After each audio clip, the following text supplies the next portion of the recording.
Before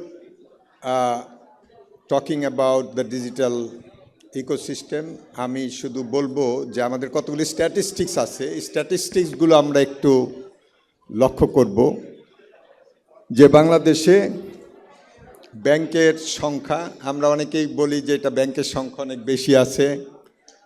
কত আছে, বেশি আছে বা কম আছে সেটা আমি বিচার করছি না, বলছি অনেকগুলো ব্যাংক আছে, অনেকগুলো অ্যাকাউন্টও আছে।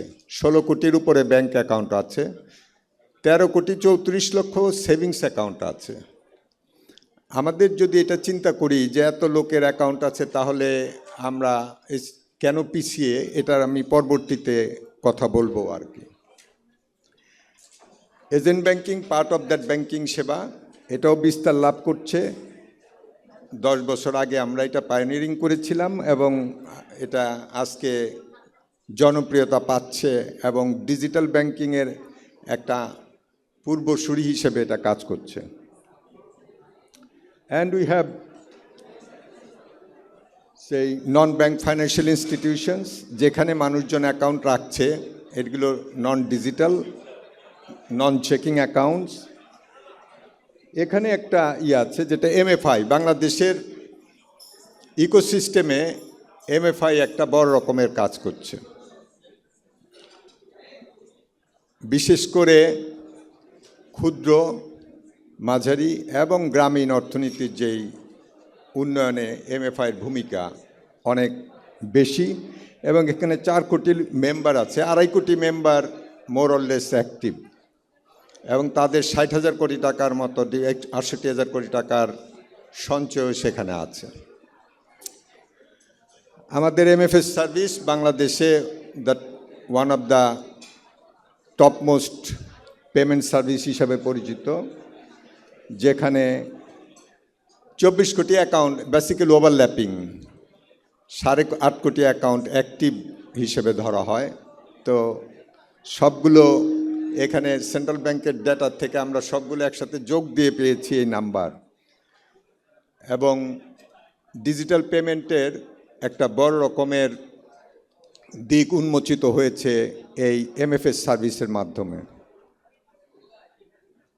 কার্ড পেমেন্ট সিস্টেম আমাদের দেশে, card payment rail international, of course বেশি মাস্টার কার্ড, ভিসা কার্ড, তাদের পেমেন্ট রেলেই পেমেন্টগুলো হচ্ছে বেশি। সেখানেও একটা বড় রকমের ট্রানজ্যাকশন হচ্ছে এবং এখানে ডেবিট কার্ড প্রায় 4.5 কোটি আর ক্রেডিট কার্ড আছে 30 লাখ প্লাস। এখানে আমাদের internet banking part of the banking সেবা, এখানেও কিন্তু 1 কোটি লোকের উপর লোকজন ব্যাংকিং সেবা নিয়ে থাকে। We have cooperatives in different country financial inclusion একটা বড় রকমের ভূমিকা পালন করে। তা আমাদের দেশে কোঅপারেটিভস কাজ করছে, অনেকগুলো কোঅপারেটিভস, 1,78,000 প্লাস। কোঅপারেটিভসগুলো রুরাল এলাকায়, স্মল শহরেও কাজ করছে, ছোট ছোট লেন্ডিংয়ে। তো সেখানেও ফিনান্সিয়াল ইনক্লুশনের একটা এলিমেন্ট বড় রকমের আছে এখানে। 1,25 লক্ষ member. And we have life insurance, non life insurance. আমাদের সবচেয়ে দুর্ভাগ্য হচ্ছে এখানে নাম্বারটা যদি দেখেন 0.4% ইনক্লুশন রেট, মানে অ্যাডপশন। ফাইন্যান্সিয়াল ইনক্লুশনের একটা বড় এলিমেন্ট হচ্ছে ইন্স্যুরেন্স, কিন্তু ইন্স্যুরেন্সের অ্যাডপশন রেট আপনি যদি দেখেন এটা খুবই কম, নেগলিজিবল বলা যেতে পারে। PSO licence from central bank, এটা 9টা পেমেন্ট সার্ভিস প্রোভাইডার এবং 12টা পিএসপি অপারেটর কাজ করছে। আমি এই স্ট্যাটিস্টিক্সগুলো তুলে ধরছি to create the background for digital payment, digitisation, digital economy and financial inclusion. তো এত কিছু আছে, কিন্তু তারপরেও আমাদের ফাইন্যান্সিয়াল ইনক্লুশনের চিত্র যদি দেখি, আমি অবশ্যই ওয়ার্ল্ড ব্যাংকের ডেটা আমি উপস্থাপন করছি। সেখানে দেখবেন যে দিস উইল মানে মেক ইউ থিঙ্ক টুয়াইস, যে কেন এরকম হচ্ছে। আমাদের এই যে ডেমোগ্রাফিক প্রোফাইলটা যদি দেখি, 65% প্লাস, 15+ যে কর্মক্ষম ব্যক্তি আমাদের, যাদের প্রোডাক্টিভ ইউজ ইকোনমিক অ্যাক্টিভিটিজে জড়িত হইতে পারে এইরকম লোকজন কিন্তু 65%, এবং 15+ তারা কিন্তু একটা ব্যাংক অ্যাকাউন্ট পেতে পারে। এখানে যারাই আছেন 15+ তাদেরকে অ্যাডাল্ট হিসেবে একটা ব্যাংক অ্যাকাউন্ট দেয়া এবং একটা ব্যাংক অ্যাকাউন্ট পাওয়ার অধিকার আছে। Here is the paradox. এই যে এখানে 15+ 12 কোটি লোক, তার মধ্যে 7 কোটি লোকেরই ব্যাংক অ্যাকাউন্ট নাই। এটা ওয়ার্ল্ড ব্যাংকের আমি ফাইন্ডিংস বলবো। এখানে সেন্ট্রাল ব্যাংকের একটা বড় ভূমিকা আছে টু রিক্যালিব্রেট দিস স্ট্যাটিস্টিক্স। কারণ ইন্ডিয়াতে কিন্তু আরবিআই তাদের নিজস্ব স্ট্যাটিস্টিক্স দিয়ে এবং নিজস্ব ইসে এই ফিনান্সিয়াল ইনক্লুশন ইন্ডেক্স তৈরি করেছে, যাতে করে নিজস্ব গতিতে যে প্ল্যানিং এবং যেই ভবিষ্যৎ যেই দিক নির্দেশনাটা পেতে পারে। তা আমাদের দেশে দেখেন 15+ লোকজনের মধ্যে মাত্র 34%কে বলা হচ্ছে, 43% বলা হচ্ছে যে ব্যাংক অ্যাকাউন্ট আছে। এই যে আমরা 13 কোটি 14 কোটি 15 কোটি ব্যাংক অ্যাকাউন্ট দেখলাম, কিন্তু যখন স্ট্যাটিস্টিক্যালি ওভারল্যাপিং করে আনা হলো তখনই দাঁড়াচ্ছে এখানে। আমার কাছে যেটা মনে হয়েছে যে এটা সেন্ট্রাল ব্যাংকের থেকে এই ডেটাটা ক্ল্যারিফাই করা দরকার। না হলে ইন্টারন্যাশনালি কিন্তু ফিনডেক্স ডেটাটাই সবাই এটা পড়ছে এবং দেখছে। আমারও বিশ্বাস বাংলাদেশে আরও বেশি লোকের অ্যাকাউন্ট আছে এখানে। তবে ডিজিটাল পেমেন্টের ক্ষেত্রে যেগুলো আছে, যে মানুষজন ডিজিটাল পেমেন্ট ইউজ করে খুব কম। আমরা একটা জায়গা যদি দেখি, কার্ড আর মোবাইল দিয়ে অনলি 2% ট্রানজ্যাকশন হয়, আর 34% মানুষ ডিজিটালি পেমেন্ট করে। এই যে একটু আগেও যে কথাটা আসলো 72%, বিজনেস স্ট্যান্ডার্ডে আসছে যে 72% cash transaction. Cash is the king. তবে ডিজিটাল মানিও ক্যাশ, বেসিক্যালি প্রিন্টেড মানি আর নন প্রিন্টেড মানি। ক্যাশ বলতে আসলে ডিজিটাল মানি কিন্তু is much more liquid and more useful. So আমাদের ফিনান্সিয়াল ইনক্লুশনের যদি মানে আন্তর্জাতিক মানদণ্ডে বিচার করি, তাহলে কিন্তু আমরা অনেক দূর পিছিয়ে। এবং আমাদের লোকজনের ব্যাংক অ্যাকাউন্টের ব্যবহার, এটা আমি বারবার বলতে চাই। অনেক বোদ্ধা ব্যক্তি অনেকেই বলে থাকেন যে ব্যাংক অ্যাকাউন্টের বাইরেও ফিনান্সিয়াল ইনক্লুশন হয়। অফকোর্স হয়, হবে না তা না। তবে ব্যাংক অ্যাকাউন্ট ছাড়া ফিনান্সিয়াল ইনক্লুশন সাস্টেইনেবল বলা যাবে না। এবং bank account should be the foundation for any financial inclusion drive. So সবার জন্য একটা ব্যাংক অ্যাকাউন্ট। আমাদের প্রধান অতিথি সাহেব যেমন বললেন, কথাটা খুব সুন্দর কথা বলছেন, যে প্রতিটা হাউস হোল্ড তো একটা ইকোনমিক অ্যাক্টিভিটিজের সাথে জড়িত। তো প্রতিটা মানুষই তো একটা ব্যাংক অ্যাকাউন্ট পেতে পারে, এবং একজন ইকোনমিক দুইটা হাত যে আছে সেটা অর্থনৈতিক শক্তিতে রূপান্তরিত করতে পারে। আমাদের দেশে যে এত কিছু পরেও আমাদের দেশ হলো সর্বনিম্ন ফিনান্সিয়ালি ইনক্লুডেড 8টা দেশের মধ্যে আমাদের অবস্থান। আর নারী এবং পুরুষের মধ্যে অ্যাকাউন্ট ওনারশিপের পার্থক্য হচ্ছে 21%। 54% ছেলেদের অ্যাকাউন্ট আছে, মেয়েদের অ্যাকাউন্ট আছে 33%। সো 21 পার্সেন্টেজ পয়েন্ট গ্যাপ আছে ছেলে এবং মেয়েদের এই অ্যাকাউন্ট ওনারশিপের। আমাদের স্মার্টফোনের ইউজার যারা, সেখানেও আমাদের 38% স্মার্টফোন ইউজ করে এবং 44% ফিচার ফোন ইউজ করে, আর বাকিরা ফোন ইউজ করেন না। Now we are in the main point of যে ক্যাশলেস করতে ব্যারিয়ারটা কোথায়, বাধাগুলি কোথায় আমাদের। আমরা যদি এটা দেখি তাহলে খুব একটা সুবিধা হয় যে বাধাটা কীভাবে অতিক্রম করা যাবে এবং কিভাবে করে আমরা ইনক্লুসিভ একটা ফাইন্যান্সিয়াল ডিজিটাল একটা ফাইন্যান্সিয়াল ইকোসিস্টেম তৈরি করতে পারবো। একটা প্রধানতম বাধা হচ্ছে লিটারেসি। মানে আমাদের একটা বিরাট জনগোষ্ঠী ফাইন্যান্সিয়ালি লিটারেট না, ডিজিটালি লিটারেসি তাদের নাই, যার ফলে দেখা গেছে ফ্রড হচ্ছে, লোকজন ব্যাংকিং অ্যাকাউন্টের উপরও ট্রাস্ট করতে পারছে না, আর নানান ধরনের ভয়ভীতি এরা তাদের কাছ থেকে আসছে। সো এই জায়গা থেকে আমাদের বের হতে হলে ফাইন্যান্সিয়াল লিটারেসির প্রয়োজন পড়বে। জেন্ডার গ্যাপের কথা বলেছি, রুরাল অ্যাকাউন্ট হোল্ডিং এবং শহরের অ্যাকাউন্ট হোল্ডিংয়ের মধ্যে বিরাট গ্যাপ আছে। তবে একটা ভালো খবর হচ্ছে যে এজেন্ট ব্যাংকিং দিয়ে কিন্তু রুরাল ফাইন্যান্সিয়াল ইনক্লুশনটা অনেকখানি ত্বরান্বিত হয়েছে, যেখানে 78% অফ ব্যাংক অ্যাকাউন্ট রুরাল, সেখানে কিন্তু একটা বড় কাজ হয়েছে। আমাদের যে ক্যাশ ইন ক্যাশ আউট করতে গিয়ে এজেন্টের উপর ডিপেন্ডেন্সি এবং এজেন্ট এই বারবার করে ইন্টারঅপারেবল করতে হচ্ছে যে এক জায়গা থেকে ক্যাশ নিয়ে আরেক জায়গায় জমা করে। তো এই কারণেও অনেক একটা খরচ বেড়ে যায় এবং লোকজন ডিজিটাল যে হবার এন্ড টু এন্ড ডিজিটাইজেশনের একটা বাধা সৃষ্টি হয়।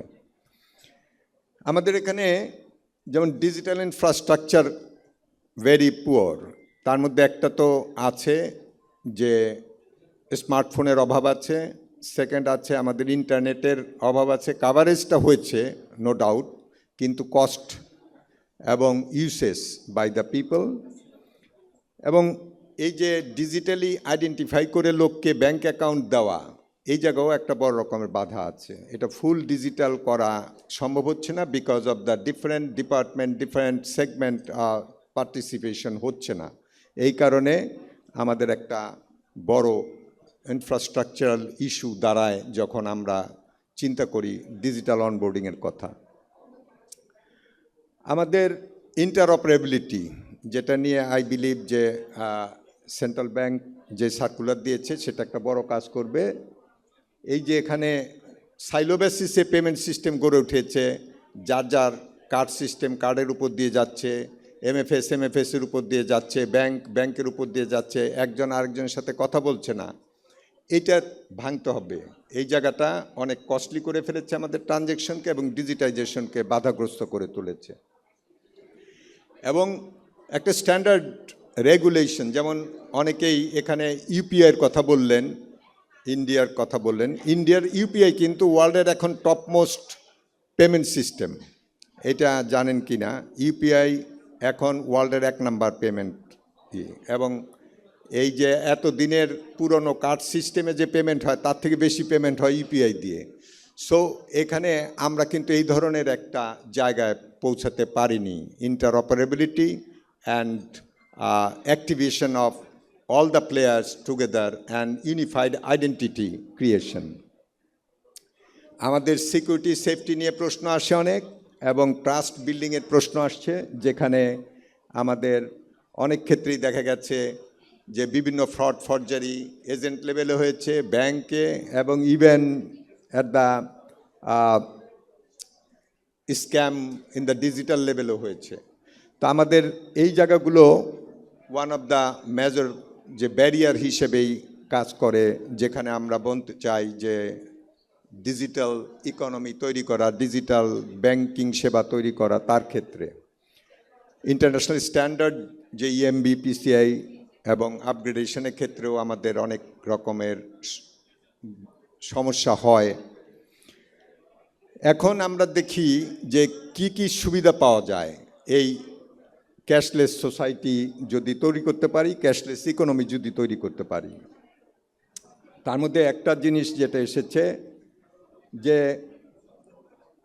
ফিসক্যাল অপারেশনাল কস্ট যেটা ক্যাশের, সেখানে কিন্তু একটা বড় রকমের সুবিধা আমরা আনতে পারি। 20,000 কোটি টাকা আমাদের খরচ হয় এই cash transaction, cash printing, cash minting, এই জায়গা থেকে আমরা বেঁচে যেতে পারি যদি we can create digital money and we can create the digital payment ecosystem. এবং এখানে আমাদের নিরাপত্তাও সুরক্ষিত হয়। এই ক্যাশ কিন্তু এক জায়গায় না, ক্যাশ পুরো সিস্টেম জুড়েই ক্যাশ রক্ষা করা, ক্যাশ পাহারা দেওয়া, ক্যাশকে নিয়ে বিভিন্ন জায়গায় পৌঁছানো, সমস্ত কিছুতেই আমাদের একটা খরচ জড়িত, নিরাপত্তার ভার জড়িত। এখানে আমাদের ফাইন্যান্সিয়াল ইনক্লুশনকে ত্বরান্বিত করতে পারে। যেমন ফিজিক্যাল, আমি যেটা এইভাবে এক্সাম্পল দেই যে ফিজিক্যাল যদি লেজার থাকে তাহলে আপনাকে ব্যাংকের ব্রাঞ্চে গিয়ে কাজ করতে হবে, আর যদি ডিজিটাল থাকে তাহলে আপনি ব্যাংকের ব্রাঞ্চে যান না, বরং আপনি একটা মোবাইল ফোনে সেই লেজারটাকে কানেক্ট করে কাজ করতে পারেন ব্যাংকিংয়ে। এটা ব্যাংকিংয়ের এক্সাম্পল থেকে শুরু করে যত ধরনের ডিজিটাল সিস্টেম আছে সবগুলোই কিন্তু এই একই ফর্মুলা, যে যতদিন ফিজিক্যাল ততদিন আপনাকে ওখানে যেতে হবে সার্ভিস পয়েন্টে, আর যখন আপনি ডিজিটাল করেছেন তখন আর সার্ভিস পয়েন্টে যেতে হবে না। ট্রাভেল টাইম আমাদের সেভ করে, এবং সবচেয়ে বড় হচ্ছে এই অ্যাকাউন্ট ওনারশিপ বাড়ানো at the rural level, at the marginal level, এটা ডিজিটাইজেশন ছাড়া সম্ভব না।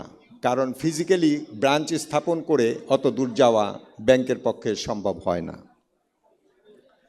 আমাদের ট্রান্সপারেন্সি আসে, এই যেই কথাটা আসছে ট্যাক্সের ভিজিবিলিটি। অনেকে বলে থাকেন যে 2.5 লক্ষ কোটি টাকার ট্যাক্স বেশি হয়তো আমাদের দেশে আসবে যদি এই ভিজিবিলিটিটা তৈরি হয়।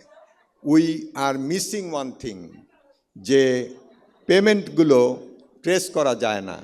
যেহেতু ক্যাশ পেমেন্ট হয়, যে 72% ক্যাশ পেমেন্ট হয়, 72% ক্যাশ পেমেন্ট মানে কি? এই টাকাগুলো কিন্তু অ্যাকাউন্টিংয়ের ভিতরে খুব বেশি ঢোকে না, এবং গভর্নমেন্ট ভ্যাট ট্যাক্স থেকে বঞ্চিত হচ্ছে।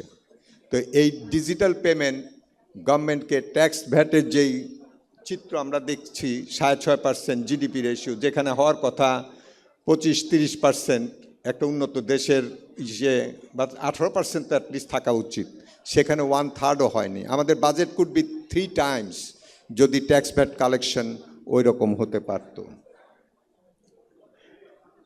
আমরা কিভাবে অ্যাক্সেলারেট করতে পারি? তার একটা হচ্ছে এই যে সেন্ট্রাল ব্যাংকের যে ইনিশিয়েটিভ নিয়েছে, যে আমরা Bangla QR, national payment switch, তার সাথে ওপেন এপিআই, এটা দিয়ে seamlessly bank, MFS, PSP, PSO সবগুলোকে কানেক্ট করে নিতে পারি, এবং সেখানে খরচ কমবে, ডিজিটাল ট্রানজ্যাকশন বাড়বে। ফিনটেকের পার্টনারশিপ, ফিনটেক ইনোভেশনে অবশ্যই টপ একটা মাধ্যম, যেটা ব্যাংক পারে না। আমাদের দেশের ব্যাংকগুলো একটু লেজি বেশি আর একটু সংরক্ষণবাদী বেশি। ব্যাংকের টাকা চুরি হয়ে গেছে তাতে দোষ নাই, অনেকেই টাকা পয়সা ভল্ট খুলে দিয়ে দিয়েছেন, তাতে অসুবিধা নাই, কিন্তু ডিজিটালি অ্যাক্টিভ করতে গেলে ওনারা ভয় পান। আমি অনেক ব্যাংকারকে দেখেছি যে তারা পার্টিসিপেট করেছে টাকা বাইরে পাঠিয়ে দিতে, তাতে তারা ভয় পান নাই, তারা ভয় পেয়েছেন অ্যাকাউন্ট নাম্বার শেয়ার করতে, অ্যাকাউন্ট ডিটেলটা শেয়ার করতে। আমি নিজে এটার সাক্ষী। এটা খুব লজ্জার ব্যাপার যে আমাদের পারসেপশন আমাদেরকে কিভাবে ড্রাইভ করেছে। But fintech is one way যেটা ব্যাংক অ্যান্ড পেমেন্ট ইকোসিস্টেমকে ইনোভেশনের দিকে ঠেলে দিতে পারে। আমাদের গভর্নমেন্ট পেমেন্টকে ইফিশিয়েন্ট করা যেতে পারে। আমরা জেনেছি বিভিন্ন সময় যে গভর্নমেন্ট পেমেন্টও অনেক তছরূপ হয়ে গেছে, এই যে সোশ্যাল সেফটি নেটের পেমেন্ট অ্যাটসেট্রা। সো ডিজিটালি এটাকে অ্যাক্টিভ করতে হবে এবং ট্রেল রাখতে হবে।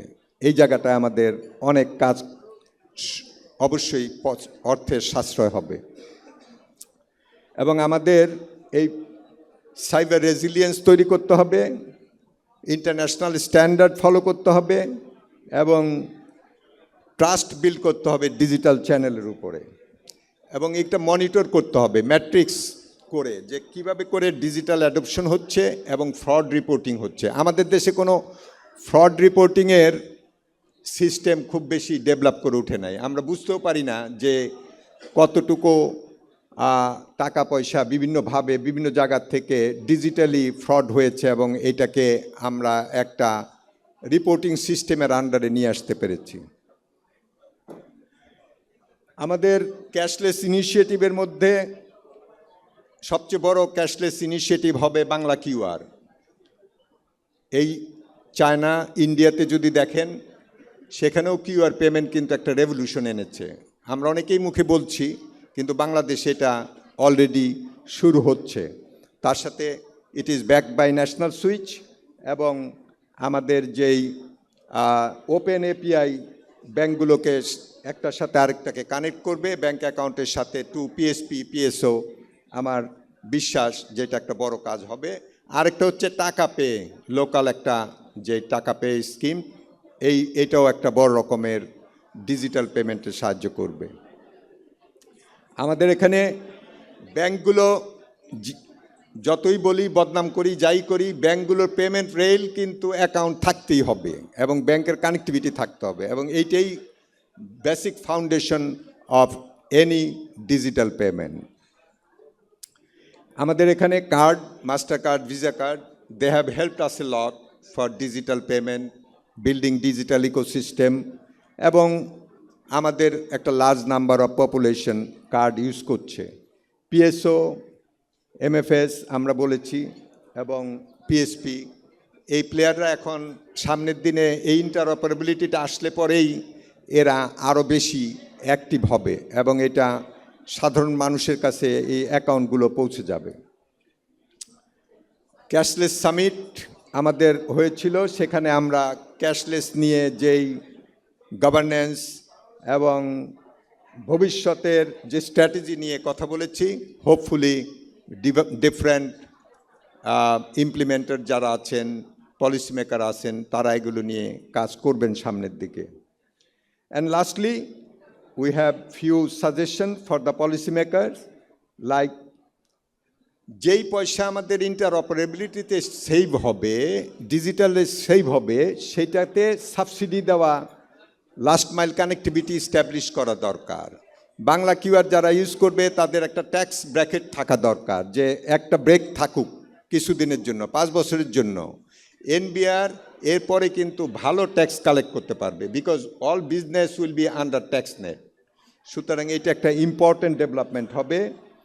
আরেকটা হচ্ছে যে কনজিউমারদের প্রোটেকশনের জন্য রেগুলেশন থাকতে হবে এবং রিপোর্টিং, যেটা বলেছি, দ্যাট ইজ ভেরি ইম্পর্টেন্ট।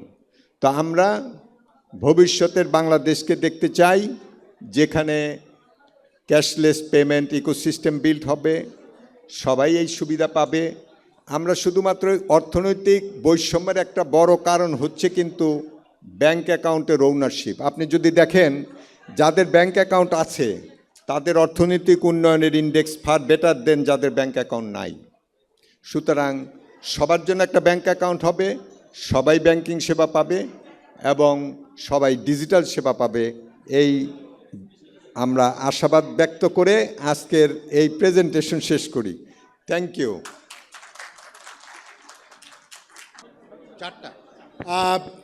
সকলকে একটু সবার দৃষ্টি আকর্ষণ করছি। এখানে আমি একটু দেখছি যে একটা ইন্টারনাল আলোচনা বেশি হচ্ছে। আপনাদের সকলকে রিকোয়েস্ট করব যে একটু মনোযোগ দিয়ে শোনার জন্য। আর যদি আপনাদের এখানে খুব বেশি ইন্টারেস্টিং না হয় তাহলে তো আপনারা পিছনে বসতে পারেন। হ্যাঁ, তো আমরা এখন প্যানেল ডিসকাশন শুরু করব এই কিনোটের উপরে। প্যানেলে আমাদের এখানে আছেন শাহাদাত খান, ডক্টর শাহাদাত খান, টালিপের সিইও, রাশেদ খান, বাংলাদেশ ব্যাংকের পেমেন্ট সিস্টেম ডিপার্টমেন্টের অ্যাডিশনাল ডাইরেক্টর, এবং আমাদের কিনোট স্পিকারকেও আমি রিকোয়েস্ট করবো, আরফান ভাইকেও আমাদের সাথে আলোচনায় থাকার জন্য। আরফান ভাই আছেন? হ্যাঁ, আরফান ভাই। তো এই আলোচনাটা মডারেট আমি করছি। তো আপনাদের এইখানে এখন বাজে 1:15, আমরা চেষ্টা করব আগামী 30 থেকে 40 মিনিটের মধ্যে এই সেশনটা কন্টিনিউ করে শেষ করার জন্য।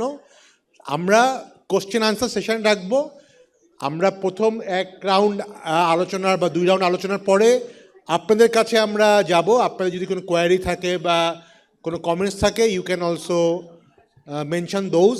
বাট আপনাদেরকে একটাই রিকোয়েস্ট করব, সবাইকে একটু পার্টিকুলার যারা সামনে আছেন রিকোয়েস্ট করব, আপনারা যদি মনে হয় যে এটা আপনাদের জন্য ইন্টারেস্টিং, প্লিজ লিসেন, মানে একটু চুপচাপ করে শোনা, তারপরে আপনারা কথা বলার সুযোগ পাবেন। ধন্যবাদ।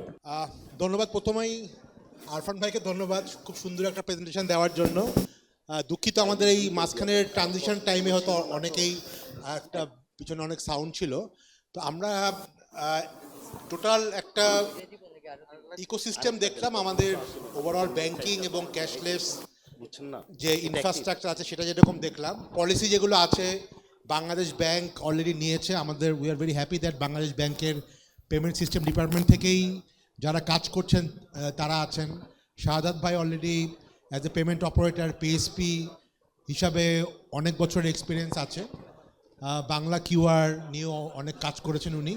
তো আমি প্রথমেই মনে হয় একটু ডক্টর শাহাদাত খানের কাছে উপস্থাপন করব। ফার্স্ট অফ অল, আপনি কি এই পার্টিকুলার প্রেজেন্টেশনের ব্যাপারে যদি আপনার কোনো জেনারেল কমেন্ট থাকে সেটা দিতে পারেন, এবং পার্টিকুলারলি আরও কয়েকটা ব্যাপারে যেটা নিয়ে আসলে আমরা এখানে যারা আছি সবাই অনেকদিন ধরেই কাজ করছি ইন্টারঅপারেবিলিটি নিয়ে, এবং পার্টিকুলারলি যাতে মার্চেন্ট লেভেলে, শুধু মানে P2P ট্রানজ্যাকশন লেভেলে না, মার্চেন্ট লেভেলে বাংলা কিউআর অ্যাডপশান বাড়ে, সেই ব্যাপারে হোয়াট আর দ্য চ্যালেঞ্জেস, এবং আমরা অনেক এক্সপেক্ট করেছিলাম ক্যাশলেস পার্সপেক্টিভে, যেটা এখনও হয়তো আমরা আসতে পারিনি। তো সেই ব্যাপারে জেনারেলি আপনি থেকে আমরা প্রথমে শুনি, তারপরে আমি মিস্টার রাশেদের কাছে যাব, তারপরে হয়তো আমরা জেনারেলি এটাকে আগে এগিয়ে নিব।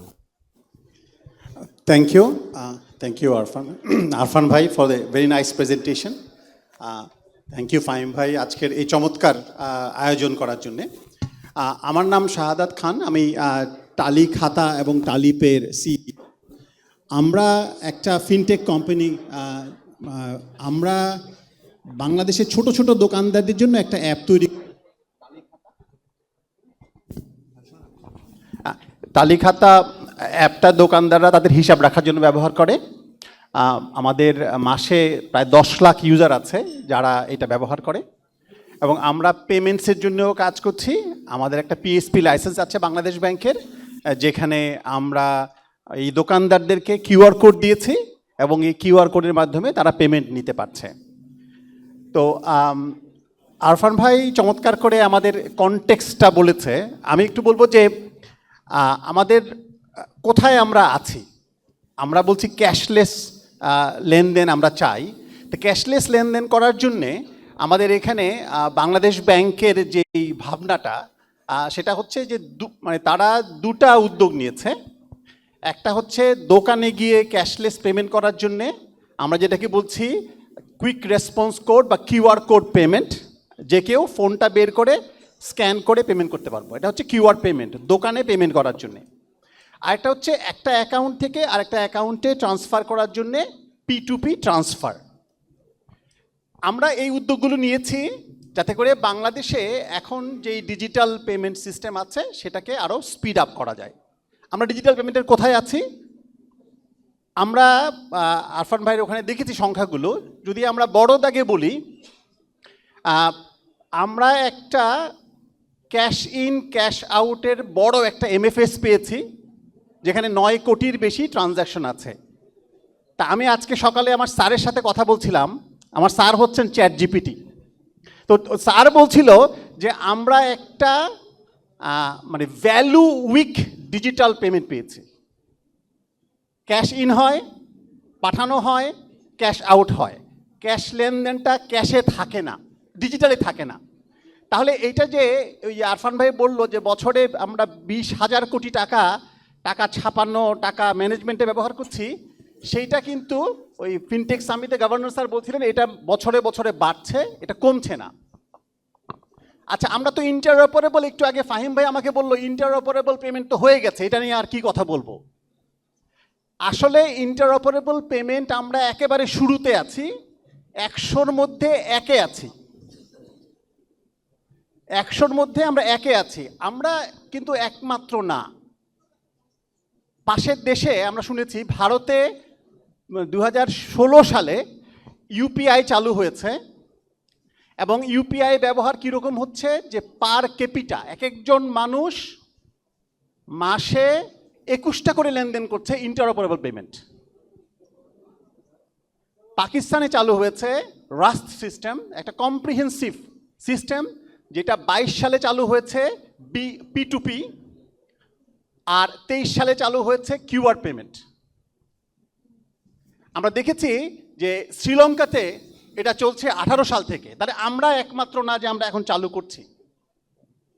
তবে আমাদের কিন্তু 2020-তে বাংলাদেশ ব্যাংক অক্টোবর মাসে এই P2P লেনদেন চালু করেছিল NPSBর মাধ্যমে। বাংলাদেশ ব্যাংকে ধন্যবাদ। কিন্তু আমরা তখনকার রাজনৈতিক প্রেক্ষাপটে কেউ এটা পছন্দ করেনি, বন্ধ করা হয়েছে। তাহলে আমরা একটা আজব দেশ, যেখানে একটা ভালো জিনিস চালু হয়, ফোন করে বন্ধ করা হয়। আমরা চাই ভবিষ্যতে এই ফোন করে যাতে বন্ধ না করা হয়। তাহলে আমরা খুব খুশি যে বাংলাদেশ ব্যাংক ঠিক 5 বছর পরে আবার নভেম্বরের 1 তারিখে এই P2P চালু করছে। বাংলাদেশ ব্যাংকের জন্য একটা তালি দেই। আচ্ছা, তাহলে আমরা কোথায় আছি? আমরা শুরুতে। ভারতে যেটা 16 সালে হয়েছে আমরা এখন সেই জায়গায় আছি। আমরা আরও কয়েকটা জায়গায় একটু বলবো যে আমরা যে খুব ভালো অবস্থানে আছি তা কিন্তু না। যেমন ধরি ভারতে এইটা যে কোনো অ্যাকাউন্ট থেকে যে কোনো অ্যাকাউন্টে টাকা পাঠাতে কোনো খরচ লাগে না, পাকিস্তানে কোনো খরচ লাগে না, কিন্তু বাংলাদেশে আমাদেরকে কিন্তু একটা সিগনিফিক্যান্ট চার্জ দিতে হবে। বাংলাদেশের প্রেক্ষাপটে আমরা এই চার্জটাকে অ্যাকসেপ্ট করেছি। আমরা এই যাত্রাটা শুরু করি, যাত্রাটা শুরু করলে আমরা আশা করব যে এটা হয়তো অনেক দূর যাবে। টাকা ট্রান্সফারে তো টাকা লাগছে না, মানে টাকা ট্রান্সফারে লাগছে। আমি যদি বলি যে আমাদের হিসাবটা কীরকম, এই যে P2P এক অ্যাকাউন্ট থেকে আরেক অ্যাকাউন্টে যদি আমি MFS থেকে যে বিকাশ থেকে যদি টালি পেতে টাকা পাঠাই তাহলে 1000-এ 8.5 টাকা লাগবে। আর যদি এক অপারেটর থেকে আরেক অপারেটরে, না, এক অপারেটর থেকে না, MFS থেকে পাঠালে 8.5 টাকা, ব্যাংক থেকে পাঠালে 1.5 টাকা, আর PSP থেকে পাঠালে 2 টাকা। তাহলে সার্ভিস চার্জগুলো ভিন্ন। কিন্তু আমরা বাস্তবে যদি দেখি, বাস্তবে হচ্ছে আমাদের অধিকাংশ ডিজিটাল পেমেন্ট হয় MFS দিয়ে। আমাদের 9 কোটির বেশি অ্যাক্টিভ MFS ওয়ালেট আছে। সুতরাং ওইটাই আমাদের প্রধান ডিজিটাল। ওইখানেই আমাদের কিন্তু দিনে 5,000 কোটি টাকার বেশি লেনদেন হয়। তাহলে প্রধান ডিজিটালে আমরা বলছি 8.5 টাকা লাগবে যদি এক জায়গা থেকে আরেক জায়গায় ট্রান্সফার করা হয়। ঠিক আছে, আমরা এখানে একটা অবশ্য মানে ব্যাখ্যা করা দরকার যে বাংলাদেশের চার্জটা বাংলাদেশের প্রেক্ষাপটে ঠিক করা হয়েছে। কারণ বাংলাদেশে যখন বিকাশে ক্যাশ ইন করা হয় তখন কোনো সার্ভিস চার্জ লাগে না। যেহেতু MFS-এ ক্যাশ ইনের সময় সার্ভিস চার্জ লাগে না, তাই তারা এই P2P ট্রান্সফারের সময় সেই টাকাটা কেটে রাখবে। এরপরেও আমরা শুরু করছি, আবার বলছি 5 বছর আগে শুরু করেছিলাম, বন্ধ করেছি, আবার 5 বছর পরে শুরু করছি। শুরুটাই কিন্তু শেষ কথা নয়। ফাহিম ভাই, একটু আগে মনে হচ্ছিল যে আমরা সার্কুলার পেয়েছি, আমরা সব ইন্টারঅপ পেয়ে গেলাম। যাত্রা মাত্র শুরু। এখানে আমাদের অনেক কাজ আছে। তাহলে আমাদের কিভাবে এইটাকে আমরা এগিয়ে নিয়ে যেতে পারি? আমরা বুঝলাম যে আমরা চার্জিংয়ের দিক থেকে একটু পিছিয়ে আছি, কারণ চার্জ একটু বেশি মানে ব্যবহার হবে একটু কম। আমরা যেটা মানে ভারতে দেখেছি, পাকিস্তানে দেখেছি, যেখানে ওই মাসে মানে 21টা লেনদেন হয়, সেখানে জিরো চার্জের কারণেই সেটা বেশি হয়। সুতরাং আমাদের এখানে কি পরিমাণে হবে এটা আমরা দেখব। হ্যাঁ, আমার মনে হয় এই আলোচনাটাতে আমরা আবার আসবো। দেখি বাংলাদেশ ব্যাংকের সাইড থেকে আমরা এখন একটু রেসপন্স দেখি, কারণ যেহেতু রাশেদ ভাই যেই জায়গাটাতে আছেন সেইখান থেকেই এই চার্টগুলো ডিফাইন করা হচ্ছে এবং এই ইকোসিস্টেমটাকে ম্যানেজ করার জন্য গাইডেন্স দেওয়া হচ্ছে। আমি জাস্ট একটা পয়েন্ট শুধু বলি যে এখানে কিন্তু আমরা সবাই বাংলাদেশ ব্যাংকের মানে তত্ত্বাবধানে এই ব্যাংক, MFS, PSP আমরা বসেই এই চার্জ ঠিক করেছি। এই চার্জ বাংলাদেশের প্রেক্ষাপটে কিন্তু এটা প্র্যাকটিক্যাল চার্জ, এটা ভালো চার্জ। ধন্যবাদ। এবং আপনার এই প্রেজেন্টেশনের সম্পর্কে যদি কোনো কমেন্টস থাকে সেটা আপনি এই পর্যায়ে দিয়ে দেন, তারপরে আমরা আমি প্রথমে আমাদের শাহাদাত ভাই যে কথাটা বলেছেন যে আমরা 20 সালে চালু করেছি, তারপর বন্ধ করা হয়েছিল। কেন হয়েছিল আপনারা কম বেশি জানেন, কারণ এটা বিনিময় প্ল্যাটফর্মটা গভর্নমেন্ট চালু করবে, সেই জন্য আমাদেরকে ওই প্ল্যাটফর্মটা বন্ধ করে দিতে হয়েছিল। এবং আমাদের আগের সেশনে আমাদের পলিটিশিয়ান আমির খসরু সাহেব কিন্তু বলেছেন সেন্ট্রাল ব্যাংকের স্বাধীনতা কেন প্রয়োজন। স্বাধীনতা এই জন্য প্রয়োজন যে জিনিস আমি 5 বছর আগে শুরু করেছিলাম, আমাদের প্ল্যাটফর্ম আছে, সবটাই ছিল, আমাদের প্রোভাইডারদেরও ক্যাপাসিটি ছিল, কিন্তু তারপরে এই সার্ভিসটা আমরা শুধুমাত্র পলিটিক্যাল আউটসাইড প্রেশারের জন্য এটা শুরু করতে পারিনি। আর চার্জের যে কথা বলেছি এটা নিয়ে আমি ডিটেলসে যাব না। এটি কস্ট মডেলে করা হয়েছে যে ব্যাংক, PSP এবং MFS যেই খরচ তারা বিয়ার করে, কস্ট অফ ফান্ড, সেটার রেভিনিউ যেন সারা তুলতে পারে, সেই জন্য এটা করা হয়েছে। কিন্তু আমাদের এক্সপেকটেশন হচ্ছে কম্পিটিশনের কারণে ব্যাংক কমপক্ষে জিরো করবে। ব্যাংক, আমি এক ব্যাংক থেকে MFS বা ব্যাংক টু ব্যাংক পাঠালে তাদের এখানে 10 টাকা একটা চার্জ করার, ম্যাক্সিমাম 10 টাকা চার্জ করার একটা বিধান আছে, বা 85 পয়সা যেটা আছে 85 পার 100 টাকা, সেটা কিন্তু ম্যাক্সিমাম উইথ ব্যাট। তো আমাদের ধারণা যে এটা আরও কমে আসবে বা এটা আসবে। আমাদের প্ল্যাটফর্মটা চালু করাটা গুরুত্বপূর্ণ ছিল, কারণ আমরা গত কয়েক মাস ধরে এটা নিয়ে প্রচুর নেগোসিয়েশন হয়েছে। নেগোসিয়েশনের পরে একটা পয়েন্টে আসা হয়েছে, কিন্তু আমরা ট্রান্সপারেন্সি নিশ্চিত করেছি যে আপনারা ডিসাইড করবেন আপনার ব্যাংক থেকে ব্যাংকে পাঠাবেন না ব্যাংক থেকে MFS পাঠাবেন, এটা কাস্টমার ডিসাইড করবে। আপনি দেখেন 85 পয়সা এমএফএস থেকে ব্যাংকে যাবে বা ওয়ালেটে যাবে, আপনি কি করবেন? আপনি নিশ্চয়ই আপনার ব্যাংক অ্যাকাউন্টটা ব্যবহার বেশি করবেন, কারণ ওখানে আপনাকে ম্যাক্সিমাম 15 পয়সা দিতে হবে। সুতরাং আমরা আশা করছি এরপরে ব্যাংক অ্যাকাউন্টের ব্যবহারটা বাড়বে, কারণ ব্যাংক অ্যাকাউন্টে আমাদের সংখ্যা এই মুহূর্তে আছে 14 কোটি অ্যাকাউন্ট আছে আমাদের সেভিংস এবং কারেন্ট অ্যাকাউন্ট। আমাদের এমএফএসের ওয়ালেট সংখ্যা আছে 24 কোটি। আমাদের মাইক্রো ফাইন্যান্সের ক্ষেত্রে আমাদের গ্রামীণ ব্যাংক এবং টপ 5টা মাইক্রো ফাইন্যান্স তাদের এখানে অ্যাকাউন্ট আছে 3 কোটি অ্যাকাউন্ট। আমরা চাচ্ছি সবাইকে ইন্টারঅপারেবল প্ল্যাটফর্মে যুক্ত করব। মাইক্রো ফাইন্যান্সের মধ্যে এই মুহূর্তে একটি শীর্ষ মাইক্রো ফাইন্যান্স ইনস্টিটিউশন তারা কাজ করছে আমাদের এখানে। আমরা আশা করছি আগামী 2-1 মাসের মধ্যে তারা অ্যাপ্লিকেশন পাবো। তাদের যদি টেকনিক্যাল রেডিনেস থাকে তাহলে তারা আমাদের এনপিএসবি যুক্ত হবে। তাতে যেটা সুবিধা হবে, আপনি ব্যাংক অ্যাকাউন্ট থেকে একটা আশা অথবা গ্রামীণ ব্যাংকের অ্যাকাউন্টে টাকা পাঠাতে পারবেন, টাকা রিসিভ করতে পারবেন আমাদের এমএফএস অ্যাকাউন্টে। এবং টাকার এখন যে পাঠানোর যে পদ্ধতি যে সেটা কিন্তু খুব ভালো ইউজার ফ্রেন্ডলি না। আপনাদের ব্যাংক অ্যাকাউন্ট লিখতে হয়, কাস্টমার নাম লিখতে হয়, অনেকগুলো তথ্য দিয়ে বেনিফিশিয়ারি অ্যাড করার পরে মোবাইল অ্যাপসের মাধ্যমে আপনি টাকাটা পাঠান।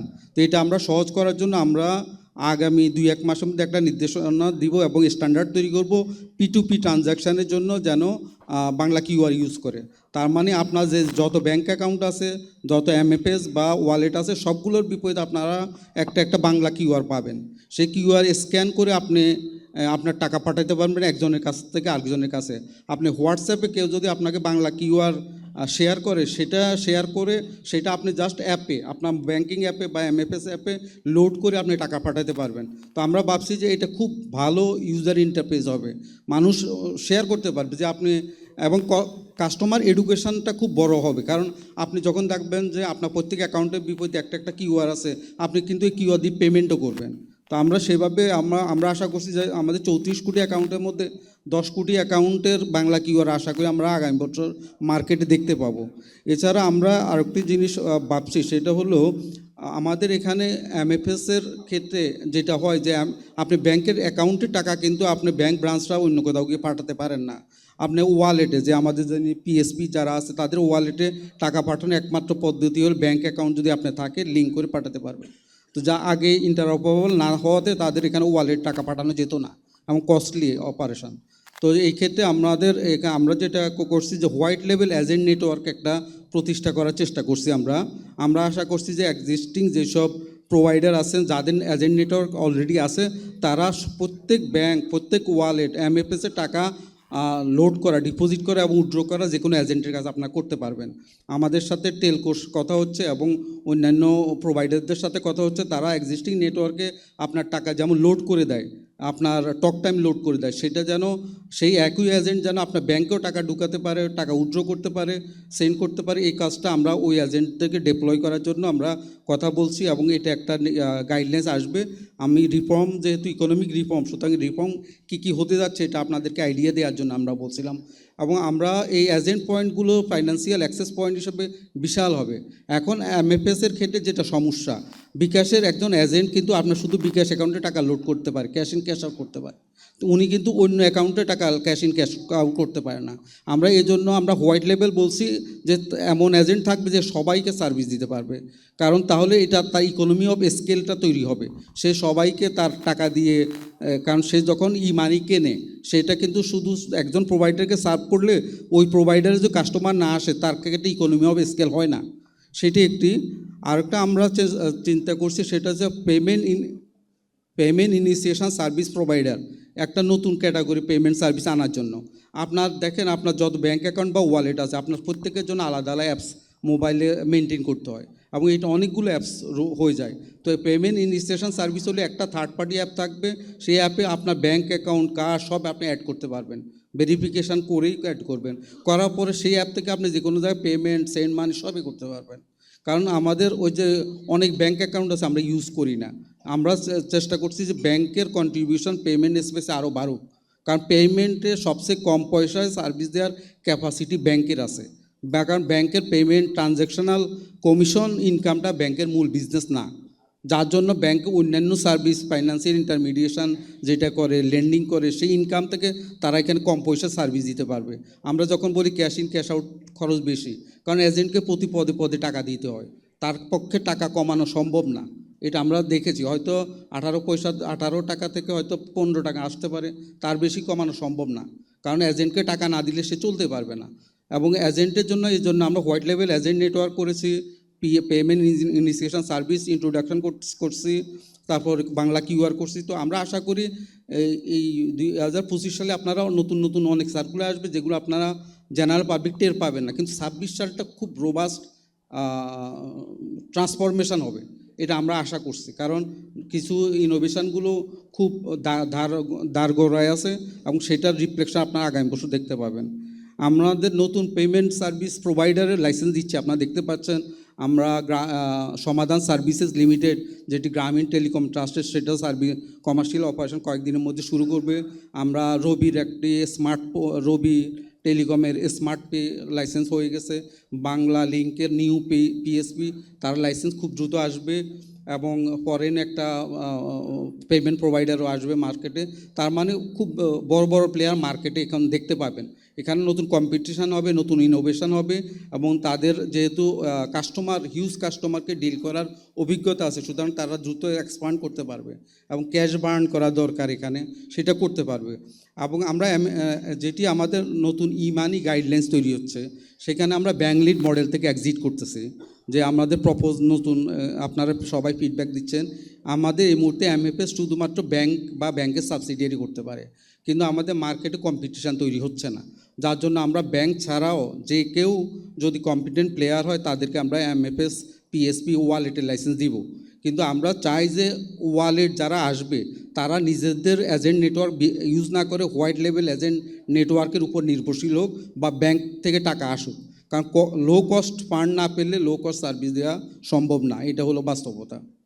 আমাদের এখানে আমরা যেটা আপনারা জানেন যে প্রাইভেট ক্রেডিট ব্যুরোর 5টা লাইসেন্স দেওয়া হয়েছে। আমরা আশা করি আগামী 2-1 বছরের মধ্যে তারা অপারেশনে আসবে। তাতে লেন্ডিংয়ের ক্ষেত্রে মাইক্রো, স্মল এবং পার্সোনাল লোনের ক্ষেত্রে এটা বড় ধরনের অবদান রাখবে এটি। এবং আমরা ভাবছি যে আমাদের নতুন payment and settlement system act 2024-এর অধীনে এখানে ডিজিটাল প্ল্যাটফর্মের মাধ্যমে লেন্ডিংয়ের সুবিধা আছে, মানে প্রভিশন আছে। সেই প্রভিশনটা আমরা এক্সপ্লোর করার জন্য আমরা প্রাইভেট ক্রেডিট ব্যুরোটাও এসেন্সিয়াল। তো আমরা আশা করি 2026-এর শেষ নাগাদ বা 27-এর দিকে ডিজিটাল প্ল্যাটফর্মে লেন্ডিং ফ্রম ওন ফান্ড, এটার একটা গাইডলাইন্স আসার পসিবিলিটি আছে, এটা আমরা কনসিডার করেছি।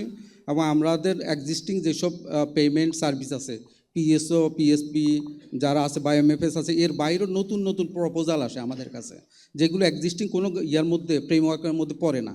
এটা ইভ্যালুয়েট করার জন্য আমাদের ইমিডিয়েটলি মানে রিসেন্টলি একটা নতুন কমিটি হয়েছে, যেটা নন ট্র্যাডিশনাল অ্যাপ্লিকেশান, ইনোভেটিভ অ্যাপ্লিকেশানগুলো রিভিউ করবে। এবং আগামী মাসে আমরা একটা প্রথম কমিটি হবে, যেখানে আমরা হোয়াইট লেভেল এজেন্ট নেটওয়ার্কে একটা প্রপোজাল আছে, সেটা বিবেচনা করব। সুতরাং এইরকম যে কোনো প্রপোজাল আপনাদের কাছে যদি থাকে, আপনারা অবশ্যই আমাদের এখানে সাবমিট করবেন। যদি ফিজিবল হয়, আপনার যদি বিজনেস কেস উপস্থাপন করতে পারেন এবং সেখানে সিকিউরিটি এন্ট্রি হয়, আমরা অ্যাপ্রুভাল দিতে আমাদের কোনো সমস্যা নেই। আমার মনে হয় আমরা হয়তো আরও কোনো প্রশ্নের রেসপন্সে আপনি হয়তো আরও ক্ল্যারিফাই করতে পারবেন, বাট একটা মোটামুটি পিকচার পাওয়া গেল যে গত কয়েক মাসে বাংলাদেশ ব্যাংক কোন কোন জায়গাতে কাজ করতেছে। হ্যাঁ, বাট একটা জিনিস ভেরি ইন্টারেস্টিং, মানে এটা আমি হয়তো এই প্রশ্নটা আরফান ভাইকে বলে আমি হয়তো ফ্লোরে যাব, যে এই বাংলাদেশে যেই এমএফএসটা শুরু হয়েছে প্রায় 15 বছর তো হয়ে গেল, তাই না? তখন কিন্তু একটা ডিবেট ছিল যে এমএফএস বা মোবাইল ফাইন্যান্সিয়াল, এটা কি should it be bank led or telco led? আমরা জানি যে কেনিয়া বা কিছু আফ্রিকান কান্ট্রিতে ইট ওয়াজ টেলকো লেড, এম-পাসা সেটা তো বেসিক্যালি টেলিকম কোম্পানির। পাকিস্তানেও দেখেছি যে আমাদের কিছু টেলকো লেডের ব্যাপার ছিল। তো this is the very interesting এবার যে অলরেডি রাশেদ ভাই বললো যে রবিকে একটা লাইসেন্স দেওয়া হয়েছে। আমি জানি না তার লাইসেন্সের সাথে এমএফএস লাইসেন্সের পুরোটা আছে কিনা। ইভেন বাংলা লিঙ্কও করেছে, এবং হয়তো গ্রামীণ ফোন সরাসরি না করলেও গ্রামীণ ট্রাস্ট থেকে করা হয়েছে। তো দেখা যাচ্ছে যে টেলকোরা আর গেটিং মানে ইনভলভ ইন দিস, এর কোনো রিস্ক আছে কিনা? এটা আমি একটা জিনিস বলি, এখন যেটি আমরা তাদেরকে লাইসেন্স দিয়েছি এলো পিএসপি, কিন্তু আমাদের নতুন ইলেকট্রনিক ইস্যুয়ার গাইডলাইন হচ্ছে পিএসপিতে ক্যাশ ইন ক্যাশ আউট করলেই তো এমএফএস হয়ে যায়। একটু বলছি, হ্যাঁ, ক্যাশ ইন ক্যাশ আউট হলে এমএফএস হয়ে যায়। এবং আমাদের মানি গাইডলাইন্সে আমরা সবার জন্য মার্কেট ওপেন রেখেছি, তার মানে পিএসপি যারা আছে তারা এমএফএস এ ট্রান্সফার হতে পারবে। আমাদের গাইডলাইন্সটা তারাও এমএফএস হয়ে যাচ্ছে। তবে আমাদের এক্সপেকটেশন হলো আপনার জন্য ডোর ওপেন আছেন, কিন্তু আপনি মানে আমরা চাচ্ছি পিএসপি এবং এজেন্ট নেটওয়ার্ক আলাদা থাকুক, ওপেন এজেন্ট নেটওয়ার্ক, যেন সবাইকে সার্ভিস দিতে পারে। সুতরাং তারা পিএসপি যাওয়ার আগে আমরা এজেন্ট নেটওয়ার্কটা চালু করব, যাতে তারা নিজে এজেন্ট নেটওয়ার্কটা ডিপ্লয় না করে, তারা যেন third party agent network deploy করে তাদের তো অলরেডি এজেন্ট নেটওয়ার্ক আছেই।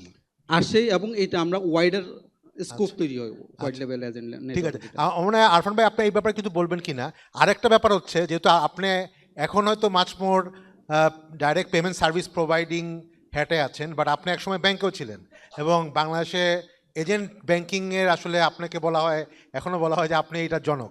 তো ব্যাংকগুলো আমরা প্রতিদিন দেখছি যে এক একটা ব্যাংক এই অর্থনৈতিক মন্দার মধ্যেও 1,500-2,000 কোটি টাকা প্রফিট করছে, যদিও এটার কারণ আছে অনেক কিছু, তার ট্রেজারিতে ইনভেস্ট করছে, এটা করছে।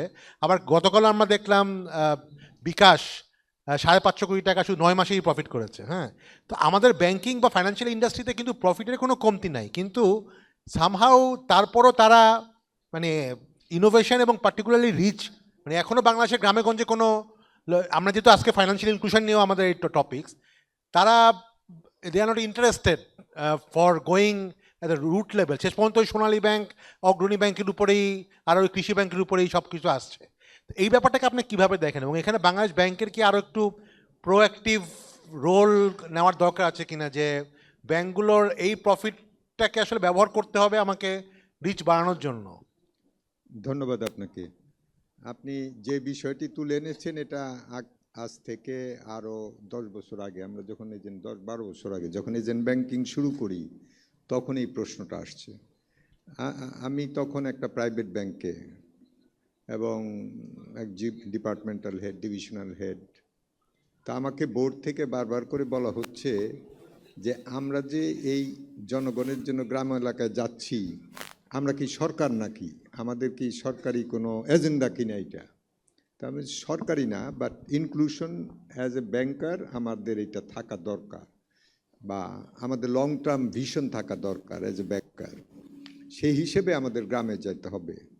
তা আমি সেটাকে অনেক ধরনের কথা বলতে হয়েছে। আজকে খুব আনইজি ফিল করছি, বিকজ আমরা 31 বছর ব্যাংকিং করে একটা ব্যাংক চালিয়ে বাংলাদেশে ফাইন্যান্সিয়াল ইনক্লুশনে একটা বড় রকমের পরিবর্তন এনে আজকে এখানে ডায়াসে এসে দাঁড়াইছি। আমরা কিন্তু 2 পাতা পড়ে এসে প্রেজেন্টেশন দিতে বসি নাই। তারপরেও এই হইচই শুনলাম, তার অর্থ নেক্সট আমরা কি পাই, কি চাই, বেসিক্যালি পরিবর্তন চাই, but we do not have the appetite to listen to this things. ওই যে ইসের ভাষায় যদি বলি যে if wishes are horses, beggars could ride, the chapel would have been churches, the poor man's cottage princes palace. তো ওই শেক্সপিয়ারের সেই গল্পটাই আমাকে বলতে হয়। উইশ করলে তো হবে না খালি, we need to do it. ব্যাংকের ক্ষেত্রেও তাই হয়েছে। অনেক ব্যাংকারই এখানে আছেন, অনেকে উইশ করছেন যে yes I could be, but যে পেইন পয়েন্ট আমরা পার হয়েছি to do that as a commercial bank, সেইখানে ব্যাংক এশিয়াকে এনগেজ করা in financial inclusion, it was a very hard task, and সেখানে ছিল প্রথম দিকে। তো এখন এতদিন পরে এসেও কিন্তু ব্যাংকগুলো যাচ্ছে না, এটা দুঃখজনক। এবং ব্যাংকগুলো এটাকে প্রফিট সেন্টার হিসাবে প্রথমে চিন্তা করে, ইনভেস্টমেন্টটা লং টার্মে চিন্তা করে না। এটা খুব দুঃখজনক যে অল্প সময়ের জন্য ব্যাংক প্রফিট করতে গিয়ে রিস্ক এক্সপোজার বাড়িয়ে তুলেছে, এবং অনেকগুলো ব্যাংক দেখবেন টেকসই হবে না, সিম্পল, বিকজ তাদের শর্ট টার্ম গোলের জন্য।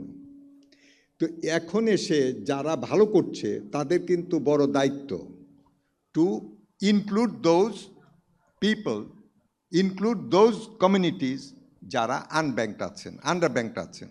এখানে বাংলাদেশ ব্যাংকের স্ট্যাটিস্টিক্স আমি বারবার করে দেখছিলাম যে এই যে ইসের অ্যাকাউন্ট হোল্ডিংয়ের যেটা, ভাই সেভিংস অ্যাকাউন্টই তো 13 কোটি 34 লক্ষ সেভিংস অ্যাকাউন্ট আছে।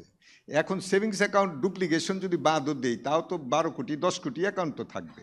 তো 10 কোটি লোক তো ব্যাংকিং সেবা পাইতেছে, তার সাথে আরও হয়তো 2-4 কোটি লোক যুক্ত করলেই কিন্তু 100% আমাদের অ্যাডাল্ট পপুলেশন চলে আসা উচিত।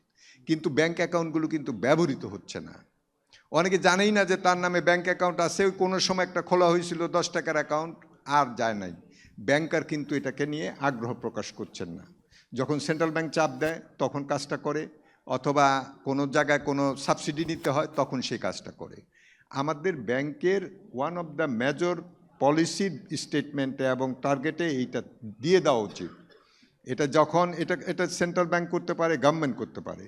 এই যে ইনক্লুশন হচ্ছে না, আপনি পার্শ্ববর্তী দেশে দেখেন, ওখানে প্রধানমন্ত্রী উনি বলেন ধনজন এই যোজনা একটা প্রোগ্রাম, সেই 13 সালের থেকে আমি এটা ফলো করতেছি, যে ওনারা বলছেন 14 সালে 6.5 কোটি অ্যাকাউন্টের টার্গেট নিছে, সেখানে অ্যাকাউন্ট হয়েছে 12 কোটি। তো সেই যে লোকজনকে ইনক্লুড করা, আজকে এসে ইন্ডিয়াতে 80% অ্যাকাউন্ট হোল্ডিং ব্যবহার, আর আমাদের এখানে 43%। গত 21 সালে ছিল 53%, এখন এসে 43% হয়েছে। এখন বলতে পারেন যে উল্টাইলো কেমনে? উল্টায় নাই আসলে, ওই যে ইয়াং জেনারেশন, তাদের বয়স 15 হয়ে গেছে। 15 হইলে পরেই সে একটা ব্যাংক অ্যাকাউন্ট পেতে পারে।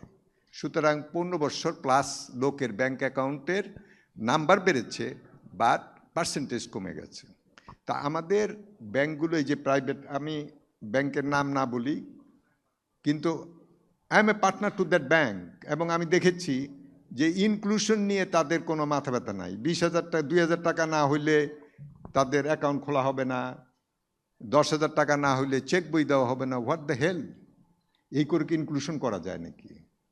আমরা যেখানে, আপনি এক সময় আসবে আমাদের কথা বলতে হবে, 5,000 টাকা দিয়ে যখন বলছি 5,000 টাকা ব্যালেন্স হলে কোনো অ্যাকাউন্ট চার্জ লাগবে না, ফ্রি। এটা কোনো প্রাইভেট কমার্শিয়াল ব্যাংক কোনো দিন ডিক্লেয়ার করতে পারে নাই। আমরা বলার পরে সেন্ট্রাল ব্যাংক সার্কুলার দিছে এটার উপরে, যে নো ফ্রি অ্যাকাউন্টে কোনো চার্জ নেওয়া যাবে না, স্মল অ্যাকাউন্টে। Why bank cannot do this?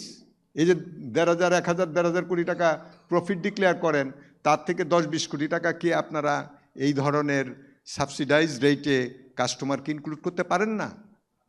এখন আমি নির্দ্বিধায় বলতে পারি, কারণ বাংলাদেশ ব্যাংকের অনেক মিটিংয়ে ছিলাম, এমডি সাহেবরা বলেন যে বোর্ড এটাতে রাজি হয় না।